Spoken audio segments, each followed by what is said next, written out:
এই যে আমাদের সাবেক আইজিপি বেনজির সাহেব সহ এরকম আপনার আশেপাশে সরকারের মধ্যে অনেক বেনজির হয়তো আছেন। আপনারা এই বেনজিরদের স্যার তৈরি হতে এরকম হতে দিচ্ছেন কেন?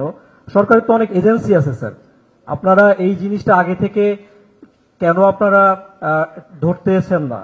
আর এখন যদি স্যার উনি 15% কর দেয়, ওনার এই সমস্ত আয় সম্পদ এগুলো কি বৈধ হয়ে যাবে? Thank you sir. আপনারা যে একজন সাবেক সরকারি কর্মকর্তা সম্পর্কে যে প্রশ্নটা উত্থাপন করেছেন, এটা কাগজে নিশ্চয়ই আপনারা দেখেছেন যে দুর্নীতি দমন কমিশন এটাকে তথ্য অনুসন্ধান করছে। তথ্য অনুসন্ধান করার পরে তার বিরুদ্ধে নিশ্চয়ই কোনো আইনগত ব্যবস্থা নেওয়া হবে। তাকে দুদক সমন দিয়েছিল, কাগজের খবর অনুসারে বাইরে উনি আছেন এবং উনি সময় চেয়েছেন, দুদক তাকে সময় দিয়েছে।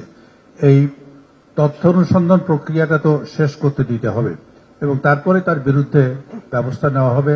এ পর্যন্ত কেউ ঘোষণা করে নাই যে তার বিরুদ্ধে ব্যবস্থা নেওয়া হবে, এবং আগাম করে বলা যে না তাকে আমরা জেলে দিব, ফাঁসি দিব, সেটাও সঠিক নয়। সে যতই অপরাধ করুক, বাংলাদেশের একটা নাগরিক, তো নাগরিক হিসাবে তার যে অধিকার আছে সেটা থাকবে এবং বিচার ব্যবস্থাই এর সম্পন্ন করবে। মাননীয় সংসদ সদস্যদের গাড়ির উপরে 25% শুল্ক আরোপের প্রস্তাব করেছেন। আমার কাছে যেটা মনে হয়, আমরা সাধারণ নাগরিকরা যে একজন নীতি প্রণেতা তিনি যদি গাড়ি আনতে সুবিধা পান, শুল্ক সুবিধা, তাহলে সাধারণ জনগণ না কেন? আর সাধারণ জনগণ যদি গাড়ি আনতে 500-600% শুল্ক দেয়, তাহলে নীতি প্রণেতারা কেন নিজেদের জন্য এরকম একটা বৈষম্যমূলক নীতি তৈরি করবেন? সংসদ সদস্যদের বিনা শুল্কে গাড়ি আনার সুবিধা দেওয়া হয় তখন দেশের রাষ্ট্র ক্ষমতার পরিচালনায় দায়িত্বে ছিলেন হুসেন মোহাম্মদ এরশাদ। এরপরে কাউকে একটা সুযোগ দিলে সেই সুযোগটা বন্ধ করা বেশ কষ্টসাধ্য হয়ে যায়। এই সরকার এবং এই অর্থমন্ত্রীর প্রতি আমাদের ধন্যবাদ দেওয়া উচিত যে একটি কঠিন প্রস্তাব উনি এনেছেন, যে যারা আইন প্রণয়ন করেন তারাই নিজেদের স্বার্থের বিরুদ্ধে আইনে সমর্থন করার জন্য তাদেরকে বলা হয়েছে। পদ্মা সেতু সম্পর্কে আমি মনে করেছিলাম যে আমার হয়তো কিছু বলার সুযোগ হবে, তা মাননীয় মন্ত্রী দেননি, তবু আমি নিলাম।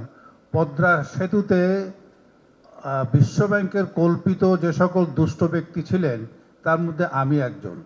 মাননীয় প্রধানমন্ত্রী আমাকে সমর্থন না দিলে এবং আমাকে সাহস না দিলে আমি আজকে আপনাদের সাথে কথা বলতে পারতাম না, আপনাদের সাথে কথা বলতে পারতাম না।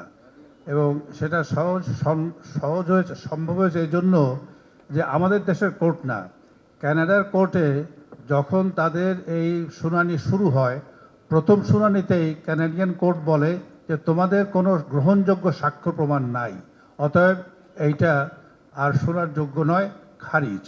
অতএব আমাদের যে স্ট্যান্ড ছিল সে স্ট্যান্ডটাই সঠিক, এবং মাননীয় প্রধানমন্ত্রী শেখ হাসিনা সাহস ছিল বলেই আমরা এটা অর্জন করতে পেরেছি, এবং জাতির জন্য একটা গর্বের বিষয় যে আমরা একটা কাজ করতে পারি এবং পৃথিবীর বড় বড় প্রতিষ্ঠানের অসহযোগ সত্ত্বেও আমরা এই কাজগুলো করতে পারি নিজেদের অর্থে, নিজেদের সমর্থে। ধন্যবাদ আপনাকে।